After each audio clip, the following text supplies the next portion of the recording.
Hello दोस्तों, स्वागत है हमारे YouTube channel SK study point पे। आज आप लोगों के लिए फिर नया टॉपिक लाए हैं और आज हम आप लोगों को पढ़ाने हैं डेनिश ईस्ट इंडिया कंपनी के बारे में। तो जुड़ जाएं हमारे साथ, जल्दी समय नहीं है तो कृपया करके आप है जो जुड़ जाएं ऑनलाइन के माध्यम से या जैसे भी हो, वीडियो पे आप बने रहें ताकि यहाँ से जो क्वेश्चन पूछने की संभावना कभी कभी पूछ देता है, एग्जाम में उठा देते हैं, तो यहाँ से आप क्वेश्चन को आप स्किप नहीं कर पाएंगे, यहाँ से आपको पकड़ में आ जाएगा। इस चैप्टर से अगर पूछ दिया, छोटा सा टॉपिक है लेकिन बेहद ही इंपॉर्टेंट है। तो चलिए देखते हैं, जुड़े रहिए हमारे साथ। आज का टॉपिक है डेनिश ईस्ट इंडिया कंपनी। इससे पहले हम बता चुके थे आपको पुर्तगाली ईस्ट इंडिया कंपनी के बारे में, फिर हम डच के बारे में बताए पूरे विस्तार से। उसके बाद आज तीसरा टॉपिक है डेनिश ईस्ट इंडिया कंपनी। चलिए देखते हैं। डेनमार्क के शासक एक था जिसका नाम था क्रिश्चियन चतुर्थ। 1616 ईस्वी में इसकी स्थापना हो गई। डेनिश ईस्ट इंडिया कंपनी की स्थापना 1616 ईस्वी में हो गया, यानी किसके माध्यम से? तो क्रिश्चियन चतुर्थ के माध्यम से हुआ था। डेनमार्क की बात करें तो डेनमार्क जो है उत्तरी यूरोप में पड़ता है और डेनमार्क की राजधानी कोपेनहेगन है और इसकी मुद्रा की अगर बात करें तो क्रोन है, इसकी मुद्रा क्रोन। जिस समय डेनिश ईस्ट इंडिया कंपनी की स्थापना हुई थी उस समय भारत में मुगल बादशाह कौन था? तो मुगल बादशाह जहांगीर था। यह क्वेश्चन ऐसा टाइप का क्वेश्चन कभी कभी पूछते रहता है एग्जाम में, तो याद रखेंगे कि जब डेनिश इंडिया कंपनी की स्थापना कब हुई थी? 1616 ईस्वी में। उस समय इंडिया में मुगल बादशाह जहांगीर था, क्योंकि अकबर नहीं मारना है। अकबर 1605 ईस्वी में काम तमाम हो गया, वो स्वर्ग सिधार गए थे, तो उसके बाद उसका उत्तराधिकारी जो बना था वह जहांगीर बना था। अगर बात करें 1619 ईस्वी में, तो श्रीलंका में कैंडी वंश का शासन चल रहा था उस समय। जिस समय east India company Danish east India company की स्थापना हुई उस समय श्रीलंका में एक कैंडी वंश का शासन चल रहा था। तो यहां से डेनिश ने जाकर के कैंडी वंश के शासक जो ट्रैंक्वे माली में, ध्यान रखिएगा, एक है ट्रैंक्वे माली, एक है ट्रैंक्वे वार। ट्रैंक्वे माली की बात करें तो वह श्रीलंका में पड़ता है, लेकिन ट्रैंक्वे वार की बात करें तो वह पड़ता है अपना देश भारत में। तो 1619 ईस्वी में श्रीलंका में कैंडी वंश के शासक ने ट्रैंक्वे माली में डेनमार्क के व्यापार करने की अनुमति दे दिया। गए थे भारत में, लेकिन उनको भारत में जाने की साहस नहीं हो रही थी, क्योंकि वहां पहले से दो कंपनी स्थापित था, एक पुर्तगालियों का, दूसरा डच का। तो ये सोच रहे थे किस माध्यम से हम वहां जाए भारत में और व्यापार करें। तो उन्होंने श्रीलंका को चुना, श्रीलंका के राजा को मनाया, तो उन्होंने श्रीलंका में सबसे पहले व्यापार करने की अनुमति दे दिया उसको कि आप व्यापार यहां कीजिए, ट्रैंक्वे माली में। डेनमार्क का पहला व्यापारिक कोठी जो बना था, फिर वहां से ट्रैंक्वे माली से फिर आया भारत में, अनुमति मिला उसको ट्रैंक्वे वार में। तो डेनमार्क का पहला व्यापारिक कोठी जब खुला भारत में तो वे ट्रैंक्वे वार में खुला 1620 ईस्वी में। देखिए, डेनिश ईस्ट इंडिया कंपनी की स्थापना जो हुई थी 1616 में हुआ था, लेकिन इसकी कंपनी भारत में कौन सी जगह पहले स्थापित हुआ? तो ये तमिलनाडु का क्षेत्र है, ट्रैंक्वे वार में, याद रखना है, 1620 ईस्वी में, यानी 4 साल के बाद जो है इसकी कोठी, व्यापारिक कोठी स्थापित हो गई। तमिलनाडु में तंजौर के शासक था रघुनाथ राव। उस समय, जिस समय श्रीलंका में कैंडी वंश का शासन था, उसी समय तंजौर के तमिलनाडु में रघुनाथ राव का शासक था।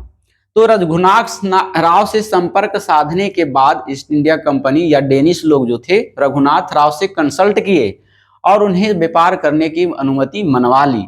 तो भारत में भी इनको मान्यता मिल गया व्यापार करने की। डेनमार्क का पहला गवर्नर की बात करें तो डेनमार्क का पहला गवर्नर था अवेग जेदे। ध्यान में रखिएगा, अवेग जेदे था जो 1620 ईस्वी में आया था, डेनमार्क का पहला गवर्नर। डेनिश कंपनी पायरेसी बनाने के लिए बहुत प्रसिद्ध थे, पायरेसी के लिए बदनाम थे। पायरेसी का मतलब होता है नकली सामान का निर्माण करना। इसके फलस्वरूप ये सभी घटना चल ही रही थी उसी समय, क्योंकि पायरेसी सामान के चलते डेनिश ईस्ट इंडिया कंपनी जो था घाटे में चल रहा था। और इसको देखते हुए फिर 1648 ईस्वी में क्रिश्चियन जो चतुर्थ था, जो स्थापित किया था डेनिश ईस्ट इंडिया कंपनी का, 1648 ईस्वी में उसकी मृत्यु हो गई। मृत्यु के फलस्वरूप जब उसका उत्तराधिकारी बना, किसका उत्तराधिकारी? क्रिश्चियन चतुर्थ के मृत्यु के बाद उसका उत्तराधिकारी बना जिसका नाम था फ्रेडरिक तृतीय। फ्रेडरिक तृतीय ने देखा कि पायरेसी सामान के चलते भारत में जो है डेनिश ईस्ट इंडिया कंपनी बदनाम हो रही है, घाटे में चल रही है, तो इसका उत्तराधिकारी ने उसे समाप्त कर दिया। डेनिश ईस्ट इंडिया कंपनी समाप्त हो गया, पूरी तरह से भंग कर दिया गया। कौन किया भंग? फ्रेडरिक तृतीय ने। किसका पुत्र था? क्रिश्चियन चतुर्थ का पुत्र था। समाप्त करने के फलस्वरूप उसके बाद 1648 से लेकर 1669 ईस्वी तक भारत में कोई भी डेनिश जहाज व्यापार करने के लिए नहीं आया, और नहीं आई तो इसके फलस्वरूप फिर 1670 ईस्वी में जब फ्रेडरिक तृतीय के बाद एक उत्तराधिकारी आया जिसका नाम था फिर फ्रेडरिक चतुर्थ। देखिए यहां था क्रिश्चियन चतुर्थ, फिर आया फ्रेडरिक तृतीय, फिर आया फ्रेडरिक चतुर्थ। तो फ्रेडरिक चतुर्थ जब उत्तराधिकारी बना डेनमार्क में, तो फिर से उन्होंने डेनिश ईस्ट इंडिया कंपनी की स्थापना किया। कब किया? तो 1670 ईस्वी में। ये दोनों डेट याद रखिएगा। एक बार स्थापित हुआ था 1616 ईस्वी में डेनिश इंडिया कंपनी, उसके बाद समाप्त कर दिया गया था 1648 ईस्वी में, और 47 के बाद फिर 1670 ईस्वी में फिर फ्रेडरिक चतुर्थ के द्वारा फिर है जो डेनिश ईस्ट इंडिया कंपनी की स्थापना की गई। इसके दूसरे चरण में व्यापारिक कोठी इक्वाडोर में खोला गया था। देखिए पहला जो खोला गया था भारत में पहले चरण में, तो वह ट्रैंक्वे वार में खोला गया था 1620 ईस्वी में। लेकिन दूसरी बार जब स्थापित हुआ डेनिश ईस्ट इंडिया कंपनी, तो दूसरी बार खोला गया इक्वाडोर में। इक्वाडोर केरल में है। कब खोला गया था? 1696 ईस्वी में, जबकि ट्रैंक्वे वार में खोला गया था 1620 ईस्वी में। फिर उसी प्रकार से इसका विस्तार बढ़ते गया, और फिर 1755 ईस्वी में बंगाल में एक जगह का नाम है सेरामपुर, तो सेरामपुर में भी डेनिश ईस्ट इंडिया कंपनी की स्थापना की गई। वहां पर भी उसका व्यापारिक कोठी खोला गया था। तो अभी तक 3 जगह पढ़ चुके हैं। एक ट्रैंक्वे वार में व्यापारिक कोठी खोला गया था पहले चरण में, दूसरे चरण में अब खोला गया था कहां पर? तो एक खोला गया था इक्वाडोर में केरल के बाद, और फिर तीसरा 1755 ईस्वी बंगाल के सेरामपुर में खोला गया तीसरी कोठी। फिर उसके बाद 1756 ईस्वी में ट्रैंक्वे वार के निकोबार द्वीप पर अधिकार कर लिया। डेनिश ईस्ट इंडिया कंपनी ने जो भारत में था निकोबार द्वीप समूह पर अधिकार कर लिया, और उस पर अधिकार करने के बाद उसका नाम बदल के फ्रेडरिक द्वीप रख दिया गया। तो यहां भी उसका हो गया व्यापारिक कोठी। कहां कहां? फ्रेडरिक द्वीप पर, मतलब अंडमान निकोबार में भी हो गया। तो 3 जगह इधर हो गया। और 1801 ईस्वी में, उसी समय जिस समय डेनिश ईस्ट इंडिया कंपनी अपना काम धाम चला रहा था, तो यूरोप में 1801 से लेके 1814 ईस्वी तक नेपोलियन ने यूरोप पर हमला कर दिया, और हमले के फलस्वरूप में डेनिश की स्थिति बहुत दयनीय हो गई, कमजोर हो गया। फलतः उसने क्या किया? 1815 ईस्वी में डेनमार्क ने नॉर्वे से अपना नाता तोड़ लिया, उससे अलग हो गया। तो यहां से भी क्वेश्चन पूछ देता है कि डेनमार्क नॉर्वे से कब अलग हुआ था? तो ये अलग हुआ था 1815 ईस्वी में। कारण क्या था? कारण था कि 1801 से लेकर के 1814 ईस्वी तक नेपोलियन ने यूरोप पर हमला किया था, जिससे डेनमार्क की स्थिति कमजोर हो गई, फलतः वह नॉर्वे से अलग हो गया। फिर 1818 के घटना के बाद में जाने हम, तो वहां एक पोप रहता था जिसका नाम था पादरी विलियम कैरी। तो पादरी विलियम कैरी ने भारत में बंगाल के सेरामपुर में सेरामपुर विश्वविद्यालय की स्थापना किया। ये बहुत इंपॉर्टेंट है। 1818 ईस्वी में डेनिश ईस्ट इंडिया कंपनी का एक पादरी था, पादरी विलियम कैरी नाम था उनका।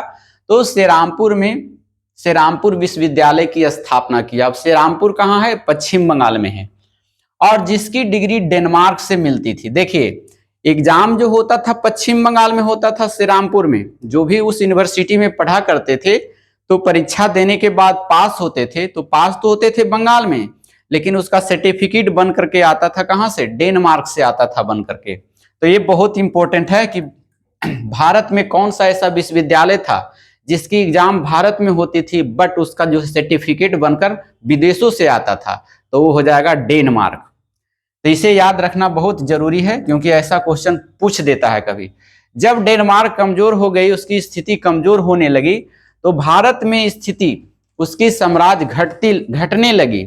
उसके घटने के फलस्वरूप डेनमार्क ने सोचा, यानी अर्थात डेनिश ईस्ट इंडिया कंपनी ने सोचा कि भारत में जितनी जगहों पर मेरा जो है कोठी है, व्यापारिक कोठी है, क्यों ना हम इसे दूसरे हाथों में दे दें, ताकि हम तो घाटे में चल रहे हैं और हमसे चलेगा नहीं।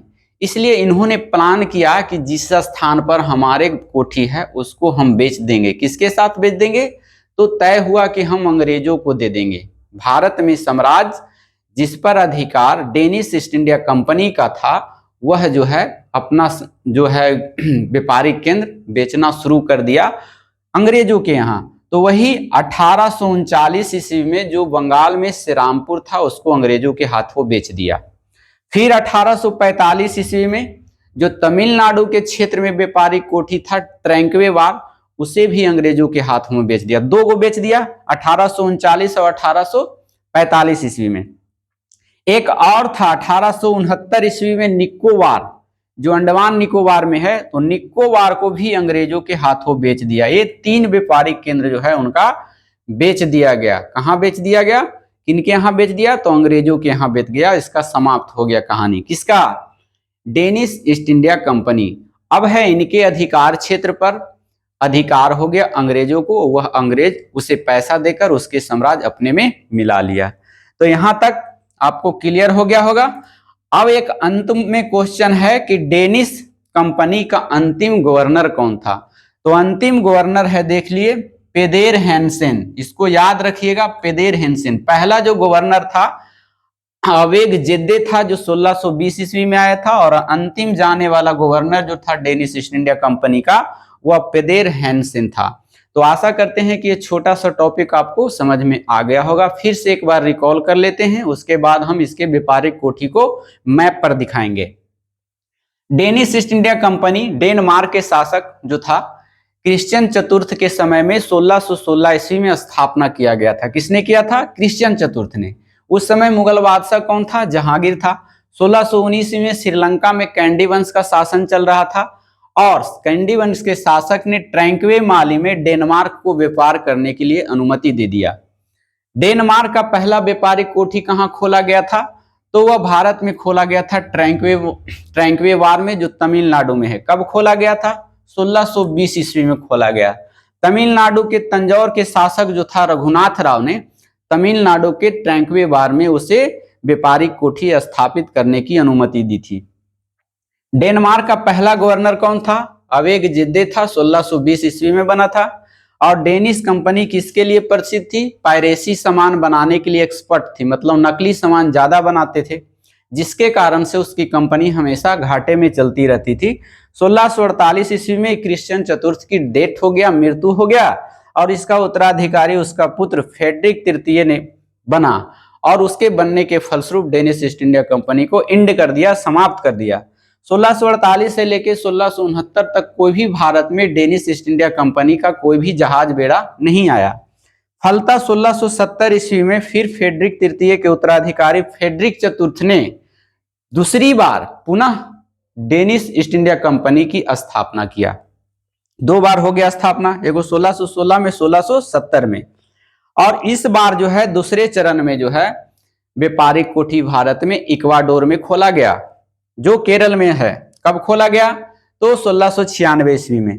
1755 ईस्वी में बंगाल के श्रीरामपुर में खोला गया कोठी, और 1756 ईस्वी में निकोबार द्वीप में अपने अधिकार में कर लिया। कौन? डेनिश ईस्ट इंडिया कंपनी ने, और उसका नाम बदलकर फेडरिक द्वीप कर दिया। 1801 से लेकर 1814 ईस्वी तक नेपोलियन ने यूरोप में क्या किया? हमला किया, जिसके कारण से डेनिश की स्थिति कमजोर हो गई, दयनीय हो गई। फलतः क्या काम किया उसने? डेनमार्क नॉर्वे से अलग हो गया। कब अलग हुआ? 1815 ईस्वी में अलग हो गया। और 1818 ईस्वी में भारत में विलियम कैरी, जो एक पादरी था, श्रीरामपुर विश्वविद्यालय की स्थापना किया बंगाल में। और वहाँ जो पढ़ने वाले विद्यार्थी थे जब वहाँ पास होते थे तो उसकी सर्टिफिकेट है विदेशों से आती थी बनकर, मतलब डेनमार्क से बनकर आता था। डेनमार्क की यह स्थिति कमजोर होने के फलस्वरूप, डेनमार्क की कंपनी घाटे में जाने के फलस्वरूप उसे नहीं लग रहा था कि हमारी कंपनी हमारे भारत में चलेगा। फलतः उन्होंने बेचने का निश्चय किया और अंग्रेजों के हाथ में अपना तीनों कोठी, व्यापारिक कोठी जो था अंग्रेजों को दे दिया। कौन कौन दिया था? 1839 में श्रीरामपुर को दे दिया अंग्रेजों को, 1845 में ट्रैंक्वेवार को दे दिया और 1869 ईस्वी में निकोबार को दे दिया। एक लास्ट क्वेश्चन बताए थे कि डेनिश ईस्ट इंडिया कंपनी का जो अंतिम गवर्नर कौन था, तो वह था पेदेर हैंसेन। तो आशा करते हैं कि यह डेनिश ईस्ट इंडिया कंपनी आपको बेहद अच्छा तरीके से समझ में आया होगा। तो अच्छा तरीके से समझ में आया होगा तो फिर से एक बार देख लीजिए, इसको हम मैप पर दिखाएंगे कि कहां कहां इसके व्यापारिक कोठी थी। किसकी? डेनिश ईस्ट इंडिया कंपनी की। तो बने रहेंगे हमारे साथ, जुड़े रहेंगे, देखिए। और क्योंकि मैप से आपको बहुत अच्छे तरह से याद हो जाएगा, तो अभी हम तुरंत बताते हैं मैप पर कहां कहां उसकी व्यापारिक कोठी थी। ये व्यापारिक कोठी हमेशा पूछते रहता है एग्जाम में। चलिए देखते हैं, जुड़े रहेंगे हमारे साथ। मैप के माध्यम से आपको हम बताते हैं ताकि आपको कोई कंफ्यूजन ना रहे। पहले नंबर हम भारत की मैप बनाएंगे अब मैप के माध्यम से, क्योंकि तीन ही इसकी कोठी थी तो तीन ही कोठी को पढ़ना है। चलिए देखिए, ये हमारा है जो प्यारा भारत है, ये प्यारा भारत है हमारा। ये है मतलब दक्षिण भारत, इधर से ऊपर से करेंगे तो उत्तर भारत। फिलहाल हमको तीन ही जगह पढ़ना है, इसीलिए पहला हम बताए थे कि यह खोला था कहां? ट्रैंक्वेवार में। ट्रैंक्वेवार कहां पड़ता है? तमिलनाडु में पड़ता है। कब खोला गया था इसको? 1620 ईस्वी में। डेनिश ईस्ट इंडिया कंपनी की पहली व्यापारिक कोठी कहां खोली गई थी? ट्रैंक्वेवार में। स्थापना इसकी कब हुई थी? तो 1616 में हम बता चुके थे। और पहली कारखाना जो खोला था, यानी व्यापारिक कोठी जो खोला, वह ट्रैंक्वेवार में खोला था। ट्रैंक्वेवार किस तट पर है? तो पूर्वी तट पर है। इधर पश्चिमी तट है, इधर पूर्वी तट है। चलिए, दूसरा जो खोला था यहां पर इक्वाडोर में, ये पहले चरण की स्थापना में खोला था। दूसरे चरण जो 1670 ईस्वी में दोबारा जो है डेनिश इंडिया कंपनी की स्थापना हुई, तो वह इक्वाडोर में खोला था अपनी व्यापारिक कोठी। इक्वाडोर, इक्वाडोर कहां पड़ता है? तो ये केरल में पड़ता है ना, केरल में यहां। तीसरा जो खोला गया था उसको श्रीरामपुर में, श्रीरामपुर पश्चिम बंगाल में है। श्रीरामपुर, श्रीरामपुर में खोला गया था। कब? 1755 ईस्वी में व्यापारिक कोठी खोला गया था पश्चिम बंगाल में। और वहीं पर है जो विलियम कैरे पादरी ने विश्वविद्यालय की स्थापना भी किया था। और एक हमने बताया था, 1 2 3, और एक था निकोबार में। ये देखिए निकोबार जो है यहाँ है, इंडिया से थोड़ा हट करके यहाँ पर है निकोबार। निकोबार, तो निकोबार को जो है अपने कब्जे में कर लिया था। कौन? डेनिश ईस्ट इंडिया कंपनी ने। और इसका नाम बदल के रख दिया गया था फेडरिक द्वीप। तो इसे भी याद रखेंगे, फेडरिक द्वीप रख दिया गया था, इसका नाम बदल के निकोबार। एक कब घटना है? तो 1756 ईस्वी में। तो तीनों कोठी को आपको याद रखना है, आपको क्वेश्चन पूछ देगा। क्वेश्चन देखिए कैसे पूछेगा आपको। डेनिश प्रथम चरण में डेनिश ईस्ट इंडिया कंपनी की व्यापारिक कोठी थी। कहां थी? ऑप्शन 1 दे देगा, इक्वाडोर। बी में दे देगा केरल। सी में दे देगा तमिलनाडु। डी में दे दिया पूर्वी घाट। ई में दे दिया एक से अधिक। एक से अधिक या इनमें से कोई नहीं। आपको बताना है प्रथम चरण में, प्रथम चरण मतलब 1616 ईस्वी में जब इसकी स्थापना हुई थी तो उस समय इसका व्यापारिक कोठी कहाँ खोला गया था। तो व्यापारिक कोठी हम बताए थे पहली बार खोला गया था ट्रैंक्वे वार में। ट्रैंक्वे वार देखिए कहीं दिया हुआ है, नहीं दिया हुआ है, लेकिन यह दिया हुआ है ट्रैंक्वे वार है तमिलनाडु में, तो तमिलनाडु यहाँ दिया हुआ है, तो आपका आंसर क्या हो जाएगा तमिलनाडु। लेकिन क्वेश्चन ध्यान से पढ़ना है, तमिलनाडु जो है किस घाट पे है, पूर्वी घाट पे है। तमिलनाडु मारिएगा हड़बड़ी में, गलत हो जाएगा आंसर। आंसर तो सही है लेकिन और भी ऑप्शन दो गो आपका बचा हुआ है। तो आप देखिए पूर्वी घाट, तो पूर्वी घाट पर तो है ये है ट्रैंक्वे वार जो है पूर्वी घाट पर है, तो इसका आंसर ए भी हो जाएगा। तो ए बी सी और डी दोनों हो जाएगा, एक से अधिक आंसर चला जाएगा आपका। तो इस टाइप का क्वेश्चन आपको पूछा जाता है एग्जाम में। और एक क्वेश्चन हम लोग देख लेते हैं। देखिए जैसे कह देगा आपको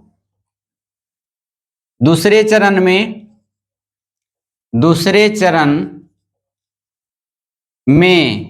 या फिर चरण नहीं दिया, कहेगा पश्चिमी घाट पर डेनिश इंडिया कंपनी का व्यापारिक कोठी था। डेनिश ईस्ट इंडिया कंपनी की व्यापारिक कोठी था। पश्चिमी घाट पर कह रहा है। ए में दे देगा ट्रैंक्वे वार। बी में दे देगा आपका सेरामपुर। 3 में दे देगा, सी में आपका केरल दे देगा, केरल। डी में है ए और बी दोनों। सी में दे दे, ई में दे देगा कोई नहीं, एक से अधिक। अब बताइए पश्चिमी घाट पर डेनिश इंडिया कंपनी की व्यापारिक कोठी कौन था। तो पश्चिमी घाट देखिए ये वाला हो गया, तो इक्वाडोर में एक ही गो था, जबकि पूर्वी घाट में 2 गो था। कौन, ट्रैंक्वे वार और सेरामपुर। अगर हम निकोबार द्वीप समूह की बात करें तो उसमें एक गो था जिसका नाम था निकोबार, और उसका नाम बदल के फेडरिक द्वीप कर दिया। तो इक्वाडोर कहाँ है, केरल में। इक्वाडोर नहीं दिया है, केरल दिया है, तो केरल आपका आंसर सही हो जाएगा। तो इस टाइप को आशा करते हैं कि आपको यह समझ में आ गया होगा। अगर आपको हमारी वीडियो अच्छा लगता है तो कमेंट बॉक्स में जरूर लिखें और अपनी राय दें ताकि हमें भी मोटिवेशन मिले। फिर ऐसी टॉपिक के साथ फिर हम नेक्स्ट क्लास में मिलते हैं। जब तक के लिए धन्यवाद। Thank you so much. Thank you for watching.